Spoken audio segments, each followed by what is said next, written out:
cool. So what are we left with? An underwater adventure drama featuring a bland main character? We made Waterworld. It's Waterworld. That's what we have left. It's fucking Waterworld. You could honestly try to do this with any story-based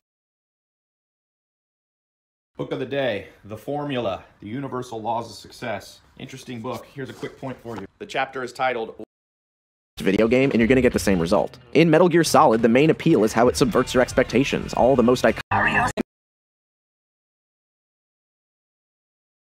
every game. These personal experiences are what make games unique, and you can't capture that easily in a 2-hour movie. And to illustrate my point here, I'm gonna tell you guys about a very interesting series called Lodos. To put it simply, you can get it on your remember when because most of the time that character in that story it's all the most Waterworld. You could honestly try to do this with any story-based video game and you're gonna get the same result. In Metal Gear Solid, the main appeal is how it subverts your expectations. All the most iconic moments like bosses reading your memory cards, you've been playing Super Mario Sunshine, commenting on the wonders of Blu-ray or stereo technology. Oh, wait! We're on PlayStation 3. It's a Blu-ray disc. Yeah, what an age we live in, huh, Snake? This stuff can't be in a movie. It's not possible. And if you take away these elements, it's not Metal Gear anymore. Ratchet & Clank tried to adapt exactly the same story as the game. If you just look at the story on its own, it's kind of just Shrek in space. Actually, that sounds pretty cool, but it doesn't work, trust me. Most of the time, video game movies just take these base concepts of a game and they throw them on the screen haphazardly with no regard to those concepts and what they mean. The worst offender of this is in movies like Silent Hill, because in Silent Hill 2, Pyramid Head is supposed to represent the main character's guilt, sexual frustration, and hidden dark nature. It means something very specific to the main character in that story. And then in the Silent Hill movie, he just shows up as a scary monster. That's it. There's no reason for him to be in that movie. Usually, you have to change a lot when you make a game adaptation because games don't really have enough content to adapt. Because most of the time, that content is gameplay. How can you actually make an Uncharted movie when this is what's on screen for 99% of the game?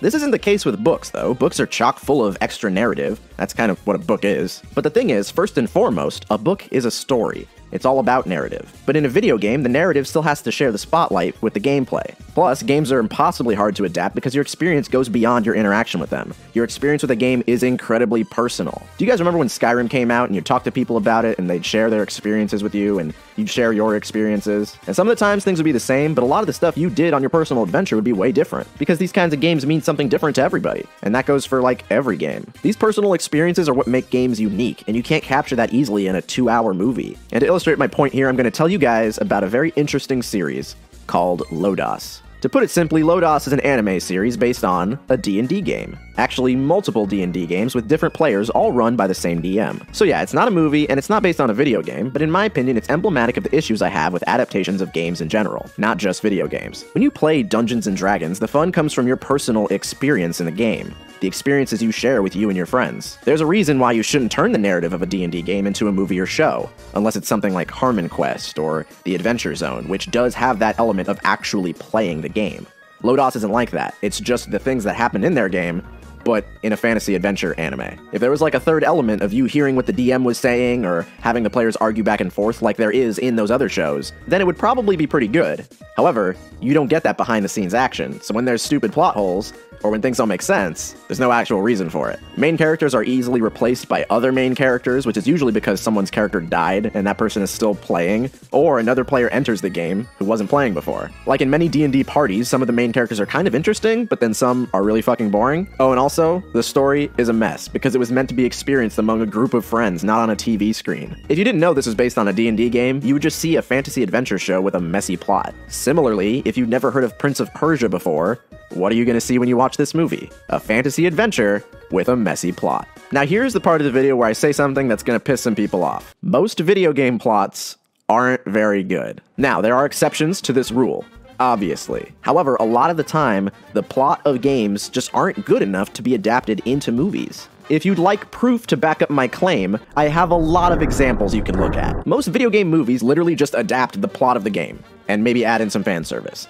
And they all suck because those stories are usually just an excuse to let the player do fun stuff. Some games don't even have a story to adapt. Some movies just make stuff up because they don't have anything to go off of. Or the game's story is so weird they can't condense it into a movie. Resident Evil is seriously just a game about people fighting zombies in a house. There's basically no character development, and there's really no plot either. You just solve puzzles and you try to survive. That's the appeal, at least in the first one. So what do you have left to adapt into the movie? Literally just zombies. Everything else is made up. At that point, just make a different movie. If you're just relying on the Resident Evil name to sell tickets, you're not going to please the fans by delivering a movie that's completely different, and you won't please the non-fans by having a movie that fucking sucks. Or in most cases, you have the problem where the games are actually too long to be adapted. Movies are around 2 hours, and most big games are around 8 to 100 hours. Could you really adapt the story of The Witcher into a movie? A game where even rushing through the main plot and skipping some side content would net you around 40 hours or so? No, man. Most of that stuff is pretty important for the story. But here's where I get into the rebuttal for my argument. In my opinion, as I've stated over and over again, movies based on games are doomed to fail. However, TV shows are a different thing entirely. Now, if you ask me, if you want to adapt a video game into something else, you need 3 things. Number 1, you need to make it a show. Shows are longer, and they allow you to explore the elements of the story with more depth. Video games more closely follow the structure of an episodic adventure. The upcoming Witcher show actually has the chance to not suck, because it's a TV show. The Netflix Castlevania show is the only example of a good video game adaptation, and it would be absolute garbage as a movie, because it needs that extra bit of runtime to be effective at delivering this large story. However, the thing is, the reason Castlevania is so good is because it's made by people who actually love the games. And that's where I bring up point number 2. Get skilled people who love the game. The key word here is skilled. It's not enough to just like the game. I'm sure out of all these terrible adaptations, at least some of the people working on them had to like the game a little bit. But they didn't have much skill, so it didn't matter. You gotta get people who know their stuff when it comes to making the series, and they have to know their stuff when it comes to the franchise on its own. Because when you adapt anything, you're gonna have to change stuff. Castlevania is based on a game with basically no dialogue or plot. They had to get a little creative with what they were doing. The reason it works is because they got people who know how to write a story, and people who knew about Castlevania enough to write a story based on it. Again, that was an homage to those OVAs, those OVAs that I would watch on TV in Hong Kong that I loved, and I was like, this is beautiful, and it's an art form. And finally, number 3, you need the right game. Some games should not be adapted into movies. The showrunner for Castlevania just picked up the rights to Devil May Cry, and I think that's the perfect series to make into a show. Some properties can be adapted in interesting ways if done well. Now look, I'm super stoked that we have proof that video game adaptations don't have to be bad. However, I think we're still a long way from having a movie that honors the game while delivering a unique and satisfying experience. I think if it was possible, after all this time, we would have already seen it happen at least once. But we haven't. And I love video games and I love movies, so I would actually love to see it happen, but so far, I just don't think we're at that point. Now, if you disagree with the stuff I've said before, that's fine. I don't mind, because in this case, I would certainly love to be wrong. Game over! Intruder destroyed. Hey guys, hope you liked the video. If you want to yell at me, you can go to little Twitters down below, and you can do it there. The next video is going to be...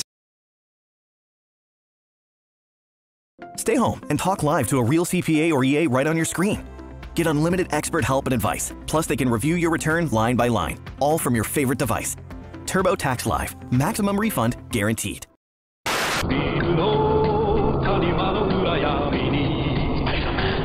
How come in Homecoming, the spider suit gives Peter Parker a bunch of functions that Peter doesn't know about? Because he made the web shooter, so it doesn't make any sense that he wouldn't know what features they have. The Avengers were already at the new base in Civil War, so how come Spider-Man hasn't heard about it yet? How come in Civil War, Peter calls The Empire Strikes Back a really old movie, and he doesn't really seem to be all that familiar with it, but now he's like a Star Wars mega fan? Okay, sure. You know, I could sit here and nitpick all day. I could force myself to come up with reasons to complain. And I went into this movie not expecting to enjoy it all that much. But what can I say? Homecoming is the best superhero movie that I've seen in a long time. Not only that, but it's the best teen comedy movie that I've seen in a long time too. Listen, I know school sucks. Peter, you still with us? Yeah. Now, I think we can all agree that sometimes the movies in the Marvel Cinematic Universe really feel like samey. You know what I mean? And not really in a good way. They just feel really predictable. It feels like they're all kind of just the same movie. I don't remember the last time I saw a superhero movie, and afterwards I said, oh boy, I can't wait to see the next one. No, I usually don't care that much. Seeing these movies have become just part of the yearly routine at this point. And with Spider-Man Homecoming, I was having so much fun, I actually left the theater wanting more. I really didn't think I'd be saying that. I'm gonna be talking about why this movie worked so well. Although this movie isn't perfect, I still am struggling to find things that I genuinely didn't like about it. The movie is actually hilarious the whole way through. In the whole opening sequence, we see Peter recording everything that happened in Civil War on his iPhone and narrating things like a vlogger. Okay, so the craziest thing just happened, right? I got in a fight with Captain America and I stole the shield and I threw it at him and he's big now, I gotta go. Hang on. First of all, this scene is, one, adorable. It helps sell people on Tom Holland if they already don't love him. Secondly, it's a clever way to show the events of the previous movie that a lot of people might have skipped. Because it sucks. Civil War sucks. Don't at me. There are a lot of fucking Marvel movies now. A lot. And sometimes you need a way to refresh the audience, and this works pretty well for it. Now, the third thing that this does well is that it shows you that this movie is gonna be funny. And funny in a human way. The quippy Avengers quality of the writing isn't in this movie at all. This is real humor, not people making snarky comments. Most of the jokes are self-deprecating or relatable. We see Peter screwing up in ways that are not like goofball funny. Hey, could you do me a favor? Hold on to that. Does anybody's bite? Peter uses the Batman voice to interrogate people in this movie because he doesn't know how to interrogate people yet, and that's really funny. Peter's funny, but he's not the punchline of the movie. This is important to make your character actually feel like a person that we would know in real life, as opposed to like Tony Stark or any of the other guys who say something smart and witty, and that's supposed to make us laugh, but we're not really relating to them in any way. The little quippy jokes that we're used to because of the Avengers movies feel more like precise little moments that are put into the movie to make us laugh, so things don't get too dark or too boring. And sure, there are movies that don't even have these little jokes, and their effects are felt pretty strongly. But there's a reason that people are starting to complain about this type of writing, because it really gets old. You can't listen to the same kind of jokes for like 20 movies. Even when Tony Stark shows up in this movie, his quippy nature is played off as him actually being a dickhead. This is the first Marvel movie that I've seen where I thought, holy shit, Tony Stark is an asshole. I would never, ever want to hang out with him. I have to tell you, not a fan of that Tony Stark. In this movie, all the characters feel like real people. Flash Thompson is a bully, but he's on the science team with Peter, and he's not actually really that cool himself. He's just more popular than him. Peter and his loser friend aren't just nerds who get beaten up and thrown in lockers. They're just, like, actually unpopular. They're the kind of people that just get ignored, the kind of people that you walk by and don't really think about. Now, when this movie was announced, it was rumored that it would take place in high school, it would be about Peter when he's a kid, and I had a moment where I was honestly really worried about what I like to call #YOLO writing. You know what I mean. Dialogue written by older men who don't understand how kids actually talk. A big example of this is seen in like CW shows like Riverdale, where all the actors are like 30 years old and they have the worst lines of dialogue. In this age of Netflix and VOD, do people really want to watch a movie in a car? As the god 30 years old and they have the worst lines of dialogue. In this age of Netflix and VOD, do people really want to watch a movie in a car? As the godfather of indie cinema, Quentin Tarantino likes to say, I'm breakfast at Tiffany's, but this place is strictly in cold blood. I was really worried that this movie would be like that too, but then I saw what the writing team was like. Oh, you know, nothing special, except for it's the guy from Freaks and Geeks. Yeah, these guys are younger. Maybe they know how things work a little better. The writing also breaks the monotony of the Marvel Cinematic Universe. In a movie with constant reminders about the Avengers and shit like that, it managed to feel like its own thing. It almost didn't really feel like a Marvel movie in just the fact that its tone was completely different than the other ones. I don't know, I wish I could just keep talking about the writing and which jokes I really liked, because I like good comedy a lot, and I especially like seeing comedy as a core staple in a summer action movie. But I can't talk about jokes the whole time, because that's not the only reason that this movie's good. Sure, I think jokes can definitely trick people into thinking a mediocre movie is actually a good movie, but there's a lot more to a movie than just good jokes. Tone is also important in a superhero movie. If the tone is wrong, then the whole movie suffers for it. This movie has a fairly lighthearted tone, but we know that shit can get real if it really needs to. But the one thing that I loved was that even when the tone got really dark, it didn't mean that people had to die. Now name a superhero movie from the last, I don't know, 10, 20, 30, fucking forever years. All of them, and I mean all of them, will have a handful of people dying. That's just how it is. I get it. It's just collateral damage. That's shit that happens in action movies. But what if I told you that nobody has to die for a superhero movie to be good? This movie features one, count it, one death. And even that one is passed off as a joke. You might not think much of this at first, but it helps the overall tone of the movie.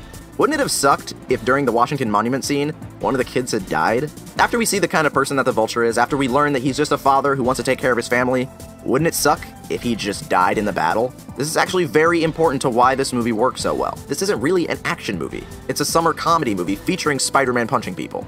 It's a movie driven by comedic performances. Now, speaking of performances, everybody in this movie does a pretty damn good job. Michael Keaton is a good-ass actor. I like that he's actually getting work again because Birdman was so amazing. I also like that he isn't an evil mustache-twirling villain. He feels like a real-ass dude. This is actually how a down-on-his-luck independent contractor guy would act. I love that in the last fight, he doesn't activate kill mode on his glider and try to kill Peter at the last second, because that's not really what he wants to do. However, you can't talk about all this writing and all these characters without talking about Tom Holland as Peter Parker. If you didn't already love him in Civil War, which you should because he's the only good thing in that movie, then you're sure as hell gonna love him now, because he is perfect as Spider-Man, and everybody's gonna be saying it, everybody's already saying it, but it's true. He feels like the lovable dork that Spider-Man is supposed to be. The problem with Andrew Garfield is that he's too cool.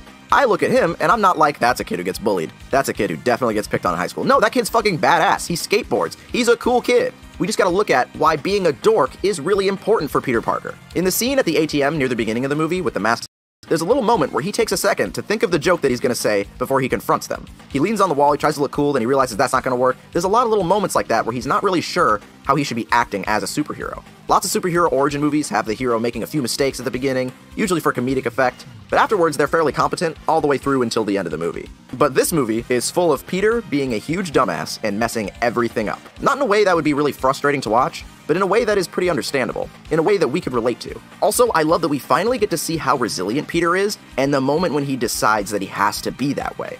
We get to see the moment when he realizes that he needs to be strong-willed and push himself beyond his limits. And in the comics, you see that Peter Parker is the kind of person who doesn't give up. On his Wikipedia page, not giving up is literally listed as one of his superpowers. In the homecoming scene near the end of the movie, we see that even though Peter can just ignore the Vulture and live a normal high school life, and even date the girl that he wanted to date the whole movie, he knows that that isn't the right thing to do. He knows that even though he doesn't have the equipment or the skill to win this fight, he goes in to do it anyway. And this leads to my personal favorite scene in the whole movie. Now, for years, I've been waiting. Me and a lot of other Spider-Man fans have been waiting to see one of his most iconic moments recreated on screen. Not Gwen Stacy's death, not pulling off the Venom suit in the bell tower. The moment I'm talking about is from Amazing Spider-Man number 33. And in it, we have Spider-Man fighting Doc Ock for a serum that will save Aunt May from a terrible illness. During the fight, Peter gets crushed under the ceiling and all these support structures come down and all this equipment falls on him, and he even says that all this stuff weighs more than a train weighs. However, through determination and sheer force of will, he manages to push all of it off of him. This is issue number 33. Spider-Man hasn't even been around that long, but this is the first time that we really get to see how strong he is when he needs to be. And that scene is actually in this movie, and it's everything that I ever wanted it to be. After being crushed by the ceiling, Peter's calling for help because so far when he's been in a tough spot, he's had someone there to help him. But in this movie, Peter Parker doesn't push off the rubble to save Aunt May. He pushes it off to save himself, because this is a movie about Spider-Man learning to get by without anybody helping him, just by doing it himself, because sometimes no one else is going to be there but Spider-Man. This is exactly how it should be done. This makes you feel good. This superhero movie makes you feel good. Now, I usually have a hard time recommending superhero movies to people because they aren't for everybody, and they're rarely even very good, but people love Spider-Man, and this movie is worth loving. And it's been a little while now, but we got another Spider-Man movie that's actually pretty good. Might I even say, amazing. I'll be here all week, and I'll come back for more. 8 out of 10, pretty good flick. ビルの谷間の暗闇にキラリと光る光の目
stop where you are.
Once upon a time, there was a magical kingdom, a beloved destination for children of all ages, a place where happiness flourished.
Something that could help us out.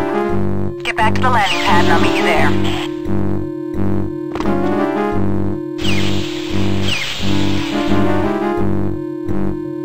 Zap blasters on